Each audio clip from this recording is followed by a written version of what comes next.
వర్ధిల్లాలి వర్ధిల్లాలి నివాసితుల హక్కుల పోరాట సంఘాలు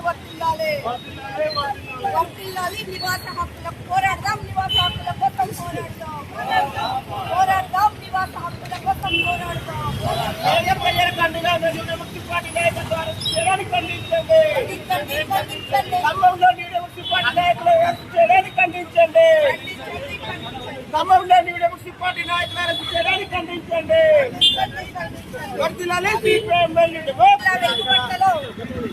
భూదాన్ భూములని 750 మంది ఇళ్లను మూసివేసి కేవలం సుదీర్ఘంగా 12 రోజుల ఉద్యవాసుల పోరాటం ఫలితంగా కేవలం 311 మందికి మాత్రమే ఇల్లు ఇచ్చి గత 400 మందికి ఇల్లు ఇవ్వకుండా చూస్తున్నటువంటి వైనాన్ని మనం చూస్తున్నాం. 62 ఎకరాల భూదాన్ భూములవి ఇప్పుడు 35 ఎకరాలకు లెక్క చెప్తున్నారు.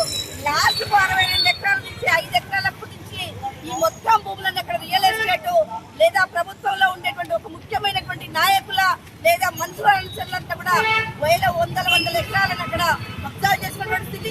ఒక్కొక్క నాయకుడి చుట్టాలకు కానీ బంధుమిత్రులతో కానీ 5 ఎకరాలు 10 ఎకరాలు స్వాధీనం చేసుకున్నటువంటి స్థితి అక్కడ కనబడతా ఉంది. అందులో ముఖ్యంగా సిపిఎంఎల్ న్యూ డెమోక్రసీ పార్టీ ఆ భూబాధితుల పక్షాన మాట్లాడుతుంది, కొట్లాడుతుంది.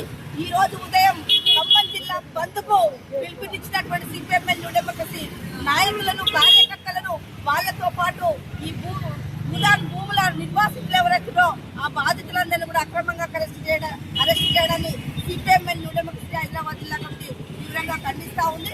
అరెస్ట్ చేసినటువంటి వాటిని వెంటనే విడుదల చేయాలని డిమాండ్ చేస్తా ఉంది. దాంతో పాటు కూల్చిన చోటనే 750 మందికి పక్కా ఇల్లు నిర్మించి ఇవ్వాలని ప్రధానమైనటువంటి